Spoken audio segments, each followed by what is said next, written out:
सब युवाओं से प्रार्थना है, आप सबके पास बल है, आप सभी किसी को सपोर्ट करते हैं तो वो कुछ बनता है, और आप सभी किसी को गिराते हैं तो वो गिर जाता है। तो हमारा नाम जब साधन सब व्यर्थ हो जाएगा। अभी कुछ जो हमारे आजकल के लोग हैं ना, कुछ वेस्टर्न कल्चर को फॉलो करने वाले, अब वो वृंदावन की तरफ रुझान तो रखते हैं, पर रुझान किस लिए रखते हैं, उसमें भी व्यापारी दिखते हैं। कोई ऐसी कंपनी है जिसने अपने वस्त्रों के बेचने के लिए हमारी ब्रज की लीलाओं का भाव रखा। एक विचार करो मन में, हरिराम व्यास जी की एक पंक्ति में लगभग हर कथा में गाता हूं, और उस पंक्ति में एक बात हरिराम व्यास जी कहते हैं, जहां श्री राधा चरण रेणु की कमला लेत बलैया। कमला यानी कि लक्ष्मी को भी किशोरी जी की स्वच्छंद बलैया लेने का अधिकार नहीं है। किशोरी जी भी जब उठ करके चली जाती हैं तो उनके अंकित चरण रज की बलैया लेती है लक्ष्मी। उन किशोरी जी को आप किस रूप में दिखा रहे हो? और ये फिल्म वाले लोग ये पहली बार नहीं, हमेशा ही करते हैं। राधा रानी के नाम पर कुछ भी बोलते हैं, ठाकुर जी के नाम पर कुछ भी कहते हैं। पाप नहीं, ये महापाप की श्रेणी में आता है। असंख्य गौ हत्या का पाप लगेगा इन सब कार्यों को करने से, असंख्य ब्रह्म हत्या का पाप लगेगा ठाकुर जी की लीलाओं को छेड़ने से। हमारे वृंदावन में कितने कितने कितने भाव से किशोरी जी की सेवा। बिहारी जी विराजन है, किशोरी जी कहां है? गादी जी के रूप में ऊपर से घूंघट करके विराज रही हैं। राधा वल्लभ जी में चूड़ामणि के रूप में विराजमान है, घूंघट करके विराज रही हैं। राधा वल्लभ श्री राधा रमण जी में नाम रूप से विराजमान है, चूड़ामणि घूंघट करके विराज रही हैं। जहां किशोरी जी के दर्शन का अधिकार मुझको और आप सबको नहीं है, वहां किशोरी जी को किसी को भी किसी प्रकार के वस्त्र धारण करा करके आप स्वरूप प्रकट कर दो, ये अच्छा तो नहीं।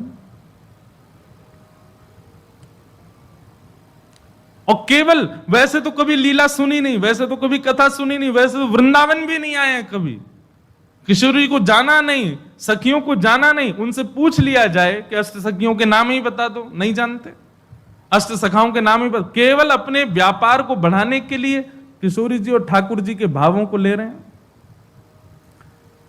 किशोरी जी और ठाकुर जी तो बड़े दयालु हैं, बड़े कृपालु हैं, कुछ नहीं कहेंगे। पर ये जो अष्ट सखियां हैं ना, और ये इनके चरणों के सदा दास बने हुए जो नक्षत्र आदि हैं, किसी दिन ये कुंपित हो गए तो ऐसे मुंह के बल घेरेंगे कि उठ नहीं पाएगा कोई।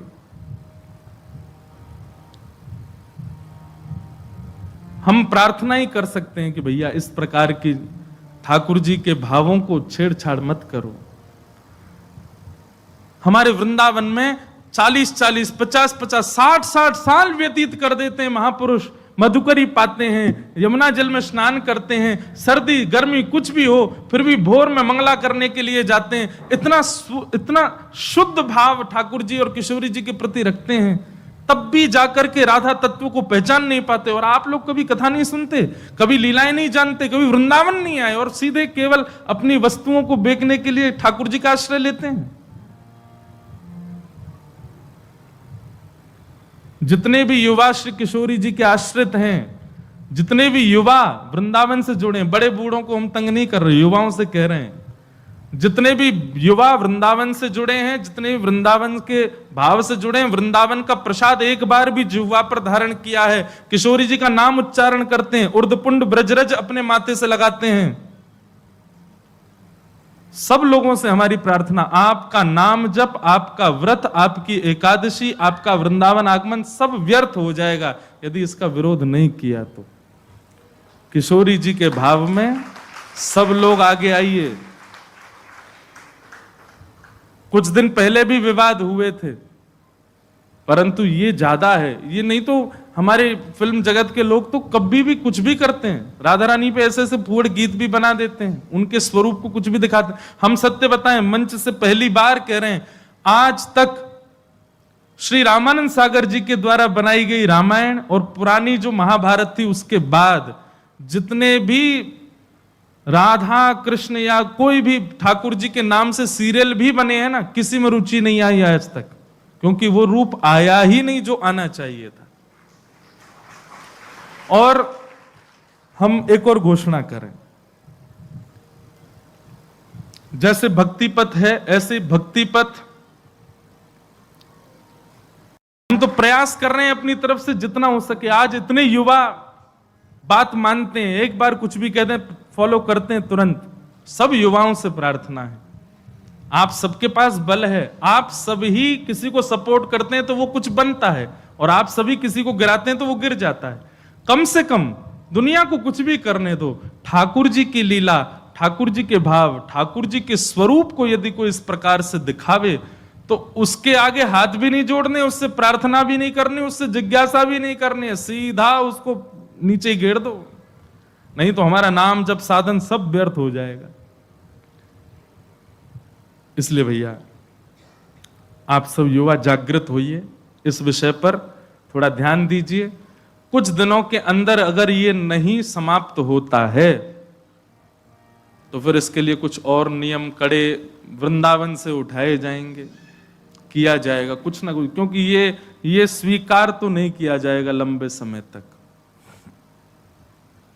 हमारी किशोरी जी का स्वरूप, उनके रूप लावण्य, सखियों को क्या जानते हैं हम लोग? कौन है ललिता जी, कौन है विशाखा जी, कौन है ये सारी सखियां?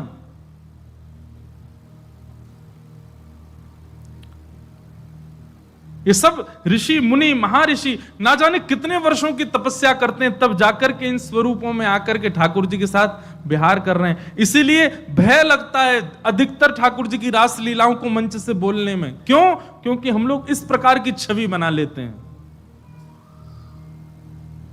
जिन किशोरी जी का रूप देख करके, अरे जिन किशोरी जी के नख चंद्रिका को देख करके मानव के चित्त से भयंकर रोग काम नष्ट हो जाता है, उन सखियों को आप उस रूप में दिखा रहे हो। इसीलिए तो हमारे यहां की रसोपासना को बार बार आचार्यों ने कहा, इसको गोपनीय रखो, इसको गोपनीय रखो, इसको गोपनीय रखो, इसको सबके सामने मत बोलो। संसार के लोग बड़े विचित्र हैं, ये किसी भी रूप में दिखा सकते हैं, किसी भी रूप में चिंतन कर सकते हैं। हम भी कभी कभी बोलते हैं कथा में, लेकिन भय लगता है। अब तो ऐसा मन में सच में कल से ये भावना आ रही है कि निकुंज की उपासना के विषय में अब चर्चा मैं भी कम ही करूं कथा में, और निकुंज की चर्चा करें भी तो सीमित लोगों में करें, और सीमित लोगों में भी करें तो उसका कोई टेलीकास्ट ना करवाएं, क्योंकि लोग तो कुछ भी समझ लेते हैं बातों को।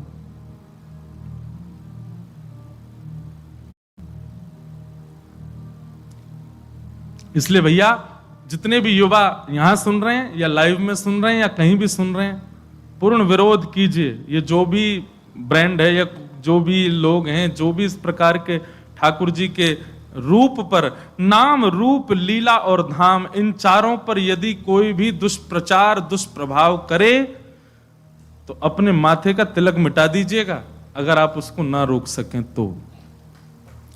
मधुकर शाह अकबर के यहां गए। मधुकर शाह हरिराम व्यास के शिष्य थे। मधुकर शाह जी को जब दीक्षा प्रदान की तब से तिलक उर्धपुंड धारण करते थे। कहां के? ओरछा के राजा। जब अकबर के यहां पहुंचे तो अकबर ने मन में विचार किया कि शायद मुझे दिखाने के लिए जबरदस्ती बड़ा बड़ा तिलक लगा के आते हैं। तो अकबर ने जबरदस्ती कहा, भाई कल एक सभा होगी, उसमें दुनिया भर के राजा आएंगे, अगर किसी भी राजा को सांप्रदायिक रूप में मैंने देखा तो मैं अपनी तलवार से उसका सर धर अलग कर दूंगा। तो कितने सारे वहां गए थे, कोई टीका ही लगाते थे, कोई त्रिपुंड ही लगाते थे, कोई कुछ न कोई। राजाओं को, आप पुराने राजाओं का किसी का भी माथा सूना नहीं देखेंगे, या आजकल के मानव माथे सूने से रहते हैं। नहीं तो माथा सूना रखना भी शास्त्रों में निषेध बताया गया है। जिसका माथा सूना हो, सुन लो, उसको यदि कोई भजनानंदी व्यक्ति देख ले तो उसका भजन कम हो जाएगा। इसलिए माथा सूना, जिसका माथा सूना है उसके ऊपर तो क्या ही प्रभाव होता होगा, कुछ नहीं तो एक बिंदी रखनी चाहिए। तो प्राचीन काल के राजा सब लगाते थे, केवल मुगल राजा जो थे ये तिलक नहीं धारण करते थे। तो कह दिया कि महाराज अगर कल किसी ने किसी का सांप्रदायिक तिलक या जातिवाद या फिर किसी प्रकार के धर्म का स्वरूप मैंने माथे पर देखा तो मैं सर धर से अलग करवा दूंगा।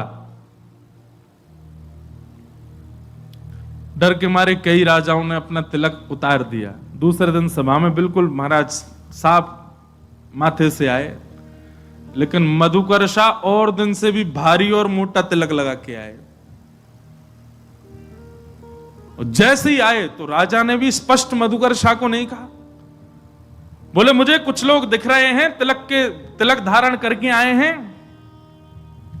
मैं तलवार निकाल करके उनका सर धड़ से अलग कर दूंगा, उससे पहले समय दे रहा हूं, जाकर के जल से अपना माथा धो के आओ। मधुकर्षा ने भी अपनी तलवार निकाली, बोले कि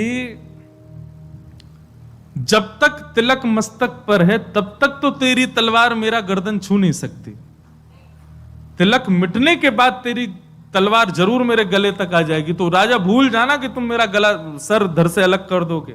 तिलक जब तक है, मेरे गुरु के पाद चिन्ह जब तक मेरे माथे पर विराज रहे, युगल सरकार के चिन्ह जब तक माथे पर विराज रहे, तब तक तेरी तलवार नहीं छू सकती। और तुम चाहे सभा से बेदखल कर दो, हम तिलक नहीं उतारेंगे।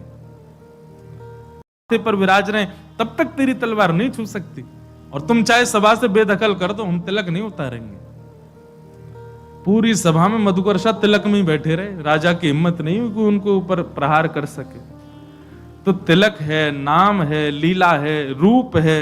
कई लोग रूप धारण करते हैं केवल वृंदावन में, बाहर जाते ही फिर जीन्स फटी जीन्स में आ जाते हैं, बाहर जाते ही फिर बदल जाते हैं। क्यों? ये तो वृंदावन के लिए बस, हमारा काय को। ठीक है, ऑफिस के कॉलेज के लिए इतनी तो मैं भी ज्यादा पीछे नहीं पड़ूं, पर अपने रूप स्वरूप को वैष्णव एक बार यदि बनाया तो नित्य वैष्णव भाव में ही रखो। ये कोई फैशन नहीं है कि आप कभी भी धारण करो कभी भी उतार दो, नित्य रहो ऐसे ही। अरे ज्यादा अच्छा अच्छा पहनने का शौक, इसमें ही पहनो, लेकिन रहो ऐसे ही।